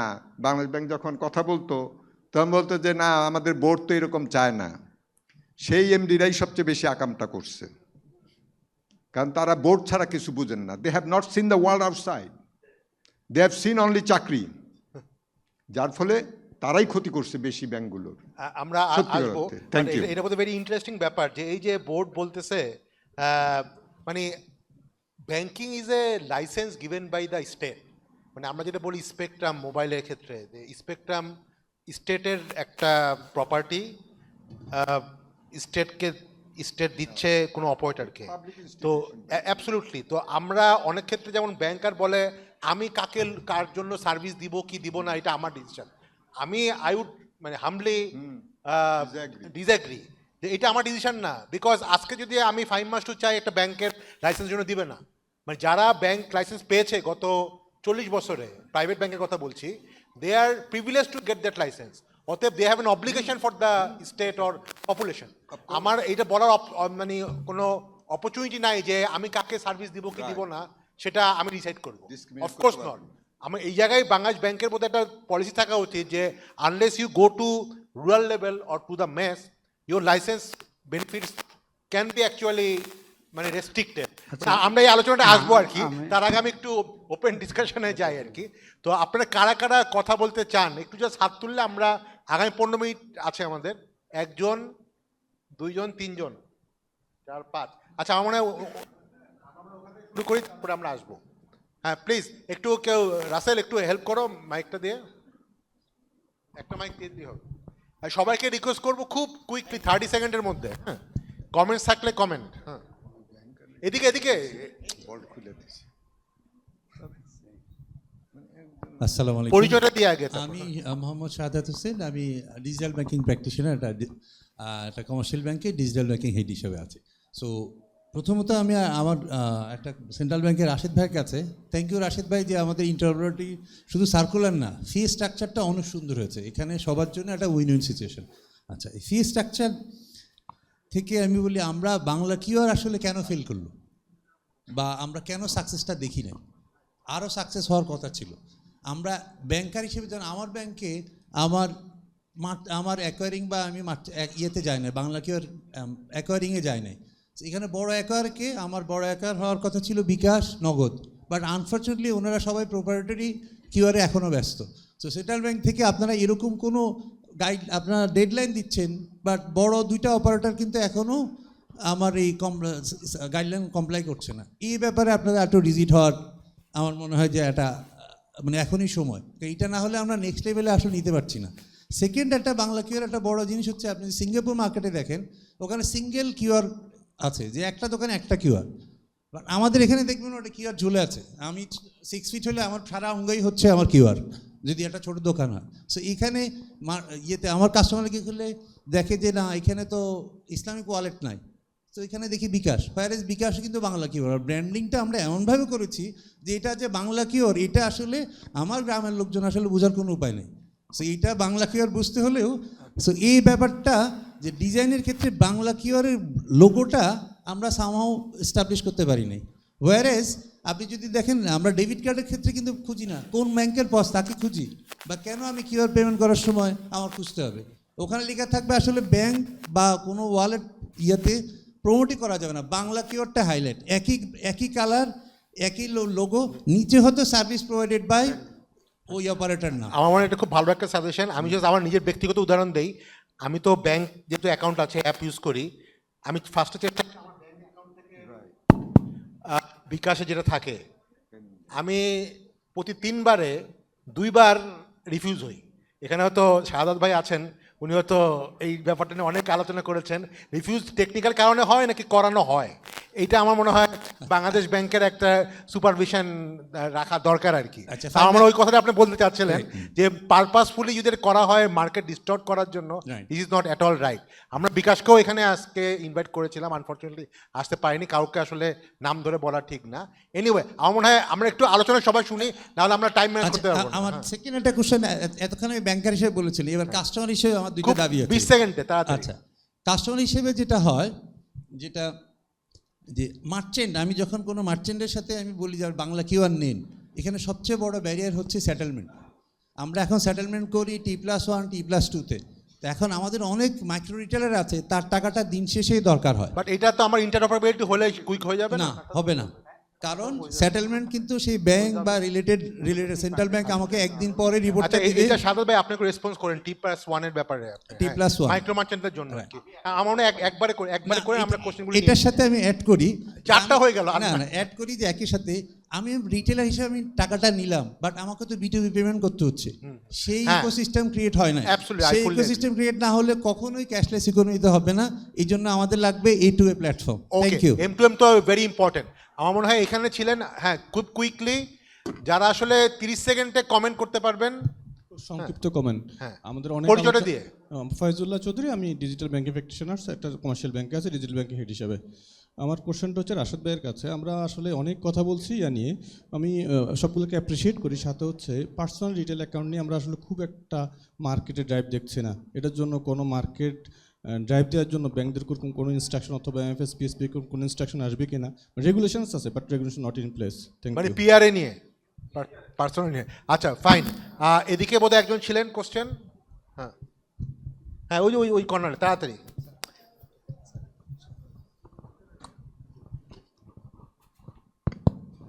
খুব কুইকলি 30 সেকেন্ডে। আসসালামু আলাইকুম, থ্যাংক ইউ। পরিচয়টা? আমি মোহাম্মদ শফিউল আলম, রিপ্রেজেন্ট করছি ইউথ ফাউন্ডেশন অফ বাংলাদেশকে। তো আমি জাস্ট ছোট একটু ইস্যু কথা বলবো, সেটা হচ্ছে ট্রাস্ট ইস্যু নিয়ে, যেটা প্রেজেন্টেশনে খুব সুন্দরভাবে তুলে ধরা হয়েছিল। যে প্রথমে ধন্যবাদ জানাই, সুন্দর একটা আয়োজন, যে রিফর্ম সামিট। আমার মনে হয় আমরা ডাইরেক্ট প্রশ্ন চলে আসে বা কমেন্ট চলে আসে। আমি বলছি যে আমরা যারা আমি একজন সাধারণ মানুষ হিসেবে আমি প্রশ্নটা করছি যে আমরা যারা ব্যাংকিং সেক্টরে বা ইকোনমিক সেক্টরে যারা হচ্ছে ইনভলভ হব, আমরা ট্রাস্ট ইস্যুটা, যেখানে হচ্ছে বিভিন্ন চ্যানেলগুলো হচ্ছে আমাদের মার্কেটে খুব অ্যালাইন হয়ে আসে, কিন্তু হচ্ছে এগুলো একসময় হচ্ছে যেভাবে আমাদের সাধারণ মানুষের ফিন্যান্সগুলো হচ্ছে অটোমেটিকলি নিয়ে যাচ্ছে, একসময় হারিয়ে যাচ্ছে, সেই জায়গাগুলো, ট্রাস্টের জায়গাগুলো আমরা কিভাবে ফাইন, ইয়ে আমি করতে পারি? বলছি, আমার মনে হয় এটা রাশেদ ভাই বলতে পারবেন। আমার মনে হয় ধন্যবাদ। আর আর কারো আছে কোনো কমেন্টস বা কোশ্চেন? না থাকলে আমরা আমার প্যানেলে চলে আসছি। সাদা ভাই, তাহলে আপনি পয়েন্টটা বলে তারপর রাশেদ ভাইয়ের কাছে। আচ্ছা, থ্যাংক ইউ। খুব ইন্টারেস্টিং কতগুলো পয়েন্ট এসছে।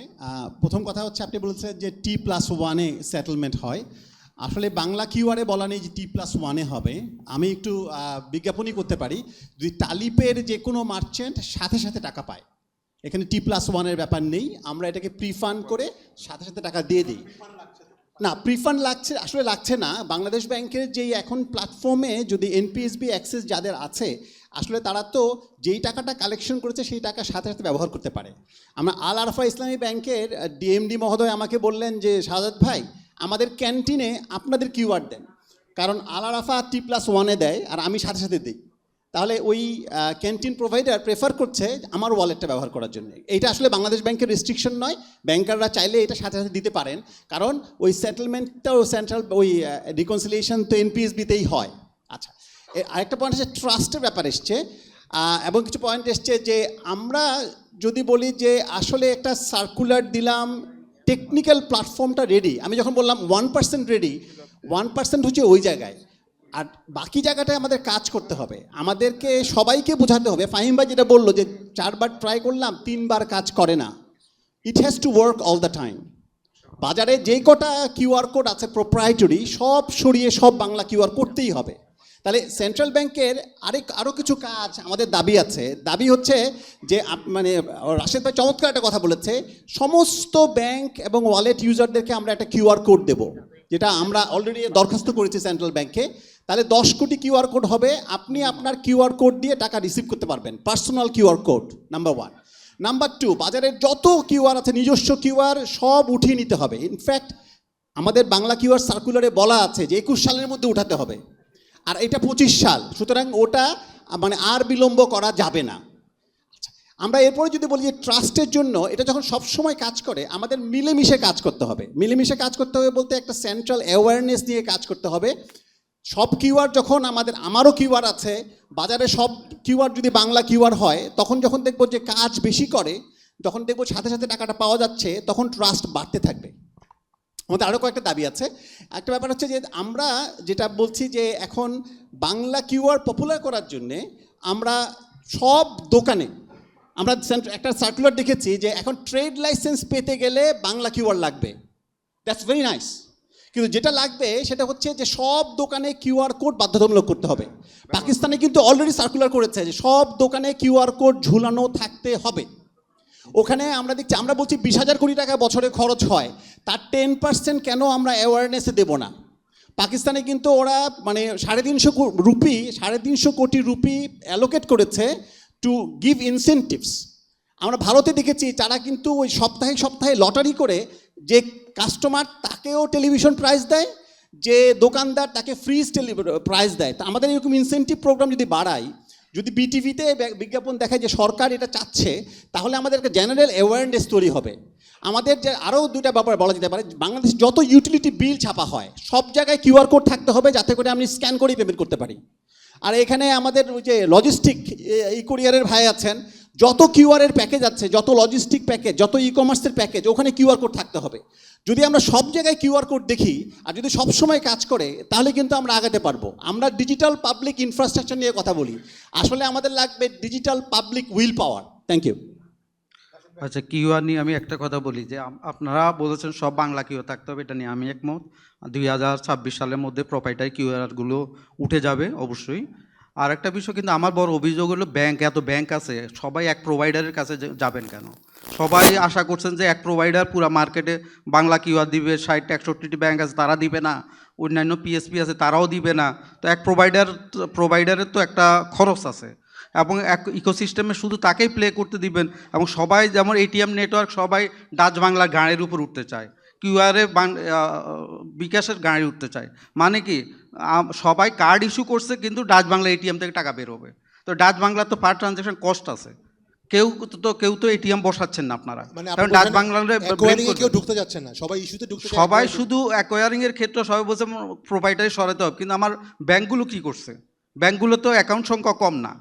সুতরাং আমাদের বাংলাদেশ ব্যাংক থেকে বড় আমাদের চাওয়াটা হলো পেমেন্ট স্পেসে সবাই আসবেন। আমার এখানে সব ব্যাংক তার কাস্টমারকে প্রোভাইড করবেন, এবং এমডি আছে মার্চেন্ট ডিসকাউন্ট রেট, সেখানে একটা বড় ধরনের কিন্তু চেঞ্জ আসবে। আপনাদের নতুন আমাদের যে গাইডলাইন্স আছে, এই গাইডলাইন্সে যখন সবাই কিউআর ইস্যু করবে, তখন কিন্তু যে প্রোভাইডার যে রিসিপিয়েন্ট সে কিন্তু কোনো টাকা দিচ্ছে না, এখানে সেন্ডার টাকা দিচ্ছে। এটা কিন্তু এমডিআর এর এখানে কিন্তু একটা ফ্রিকশন তৈরি করবে, এবং এটা খরচ কিন্তু কমে আসতে বাধ্য। তো আমরা আশা করি আগামী বছর এই ফ্রিকশনটা চলে গিয়ে মার্কেটে একটা ইকুইলিব্রিয়াম তৈরি হবে, এবং মার্চেন্ট ডিসকাউন্ট রেট কমবে, আমরা এটা প্রত্যাশা করছি। সেক্ষেত্রে সেই সাথে আমি একটা রেগুলেটরি রিফর্ম যেটা একটু বলবো, যে আমাদের এখানে যেহেতু প্রাইভেট ক্রেডিট ব্যুরো চলে আসতেছে, ডিজিটাল ব্যাংক আসবে, পেমেন্ট ইনিশিয়েশন সার্ভিস আসবে, এই জন্য আমাদের ওপেন ব্যাংকিং ফ্রেমওয়ার্ক কিন্তু লাগবেই, যার জন্য আগামী বছরের সেকেন্ড হাফ নাগাদ আপনার ওপেন ব্যাংকিং একটা রেগুলেশন পেয়ে যেতে পারেন, যাতে হলো আপনি আপনার অ্যাকাউন্ট একটা অ্যাপসে বা আপনার প্রাইভেট ক্রেডিট ব্যুরোতে আপনার ব্যাংক অ্যাকাউন্টে তথ্য শেয়ার করতে পারেন। ডেটা শেয়ারিংয়ের ফ্রেমওয়ার্কটা আগামী বছর শেষ নাগাদ আশা করি চলে আসবে। আর আমি ব্যক্তিগতভাবে মনে করি যে রিটেল পেমেন্টের যে ইনফ্রাস্ট্রাকচার আমরা চালাচ্ছি, বা টাকা পে কার্ড আমরা চালাচ্ছি, এটা সেন্ট্রাল ব্যাংক করা উচিত না। এটা কারণ পেমেন্ট ইনোভেশনে অনেক জায়গা আছে, এখানে রিস্ক আছে। সেন্ট্রাল ব্যাংক হিসাবে আমাদের রিস্ক কিন্তু নেয়ার অ্যাপিটাইটটা কম, এটা আপনারা জানেন। কারণ একটা বড় ধরনের একটা কিছু ঘটলো সেই ক্ষেত্রে আমি সবসময় সেন্ট্রাল ব্যাংক হিসাবে চেষ্টা করবো রেপুটেশন রিস্ক যেন না হয়। যে জন্য ইনোভেশনের ক্ষেত্রে, রিটেল পেমেন্টের ক্ষেত্রে একটা পেমেন্ট কর্পোরেশন তৈরি হওয়া উচিত, যে ক্ষেত্রে কিন্তু প্রাইভেট প্লেয়ার যারা আছে, মার্কেট পার্টিসিপেন্ট যারা আছে, তাদের কাছ থেকে আমরা এমন কোনো দাবি পাই না। তারাই বলা উচিত যে এই প্ল্যাটফর্মটা আমাকে দেন, আমরা চালাই, আমরা জয়েন্টলি চালাবো, আমরা একটা কর্পোরেশন করব, ট্রাস্টের অধীনে তৈরি করে আমরা চালাবো। এইরকম কোনো প্রপোজাল আমরা পাই না। আমরা যা করছি এই মুহূর্তে, যা করতে যাচ্ছি, ম্যাক্সিমাম সাপ্লাই সাইড থেকে তৈরি হচ্ছে। তো আপনাদের কাছে আমাদের দাবি থাকবে, আপনাদের ইনোভেটিভ আইডিয়া নিয়ে আসবেন, মার্কেট থেকে কিছু ডিমান্ড নিয়ে আসবেন। আর সাইবার সিকিউরিটি নিয়ে, ট্রাস্ট নিয়ে উনি একটা কথা বলেছেন, সত্যিকার অর্থে কি আমাদের যদি আপনি বলেন যে আমাদের সেন্ট্রাল ব্যাংকে বা আমাদের প্রাইভেট প্রোভাইডার প্রত্যেকে আলাদাভাবে অপারেট করে, প্রত্যেকের কি এইরকম ক্যাপাসিটি কিন্তু সব প্রোভাইডারে থাকার কথা না সাইবার সিকিউরিটি স্পেসে। সেক্ষেত্রে আমাদের আসলে একটা ন্যাশনাল ইনস্টিটিউট গড়ে তোলা উচিত পেমেন্ট এবং ডিজিটাল ফাইন্যান্স নিয়ে, যেখানে আমার সার্ভিস প্রোভাইডার, আমরা রেগুলেটর যারা আছে, ফাইন্যান্সিয়াল সেক্টর রেগুলেটর, তারা মিলে একটা ইনস্টিটিউট করে। ইন্ডিয়াতে IDRBT একটা ইনস্টিটিউট আছে, এখানে সিকিউরিটি স্ট্যান্ডার্ড তৈরি করা, প্রোভাইডারদেরকে সাপোর্ট দেওয়া, যে ফরেন্সিক ইনভেস্টিগেশন এগুলো করা, অ্যাপস ডেভেলপমেন্ট। আমার ম্যাক্সিমাম ব্যাংকের অ্যাপস নাই, ছোট ব্যাংকের অ্যাপস নাই। আমাদের যেরকম ডিজিটাল ট্রান্সফরমেশন হচ্ছে, তারা অ্যাপস না হলে আপনি এই ইন্টারঅপারেবিলিটি কীভাবে এনজয় করবেন অ্যাজ এ কাস্টমার। সুতরাং আমার মনে হয় যে প্রাইভেট সেক্টর থেকে দুইটা জিনিস আসা উচিত, একটা ন্যাশনাল ইনস্টিটিউট অন ফিনটেক, আর একটা হলো প্রাইভেট পেমেন্ট কর্পোরেশন, এটা আসা উচিত বলে আমরা মনে করি। সাজেশন আমাদের থেকে আসা হয়েছিল, বোধহয় বাংলাদেশ ব্যাংক থেকে এটা ইনিশিয়েটিভ নিতে পারে। অনেকের কিন্তু অ্যাপ আছে, স্মার্টফোনও আছে, কিন্তু বাংলাদেশের প্রচুর লোকের আসলে সবসময় ডাটা থাকে না। সে যখন তার কিউআর কোড ইউজ করতে যাচ্ছে, তারা তো মোবাইলে ডাটা ব্যালেন্স নাই। এটা খুব ইজি একটা সলিউশন ছিল যে অপারেটরদেরকে, ধরেন রবি, গ্রামীণ ফোন বা বাংলালিংক, ওদের যদি এক ধরনের বলা হয়, যেভাবে আগে ফেসবুক জিরো ছিল, যে ওই কিউআর কোডের জন্য বিলিংটা কাস্টমারের দিতে হবে না, সেটা অপারেটরই দিয়ে দিবে। তো এই জিনিসটা আমরা প্রপোজ করেছিলাম বিটিআরসিকে। বিটিআরসি বলছে যদি এটা বাংলাদেশ ব্যাংক ইনিশিয়েটিভ নেয়, তাহলে হয়তো এটা সম্ভব। আমরা আশা করছি ফাহিম ভাই যেটা বলেছেন, এটা আমরা টেলিকমের সাথে বসবো, কারণ টেলিকম এই মুহূর্তে আমাদের পেমেন্ট ইকোসিস্টেমের পার্ট। তারা ওয়ালেটও পাচ্ছে, তারা white level as a network, সেখানেও তারা একটা কন্ট্রিবিউশন আছে। কন্ডিশন দিয়ে দেন, এটা না করলে দিবেন না। এটা আমরা বাইল্যাটারালি এটা পারবো আশা করি, এটা বড় ইস্যু না, এটা ছোট ইস্যু আসলে। কারণ তারা দীর্ঘদিন পেমেন্ট সিস্টেমে তারা একটা পার্ট হওয়ার চেষ্টা করেছিল, যেটা আমরা অ্যালাউ করি না, কিন্তু এখন তারা মানে সব রকম অ্যাক্সেস পাচ্ছে। সুতরাং তাদেরকে এই ছোটো জিনিস, কারণ তাদের নিজস্ব স্বার্থে এটা কথা, কারণ তো পিএসপি ওয়ালেটটা তো ব্যবহার করতে হবে, তাই না তাদের। সুতরাং এটা খুব বেশি ইস্যু না, এটা আশা করি আমরা করতে পারবো। Thank you. Okay, thank you. আমার মনে হয় আর কারো কি কোনো প্রশ্ন আছে? না থাকলে আমরা ফর্মালি শেষ করি। আর কিছু বলবেন? কেউ কি কিছু বলতে চায় আর? ওকে ফাইন, তো ধন্যবাদ, আমরা দুইটার মধ্যে শেষ করছি। আপনাদের সকলকে ধন্যবাদ ধৈর্য সহকারে শোনার জন্য।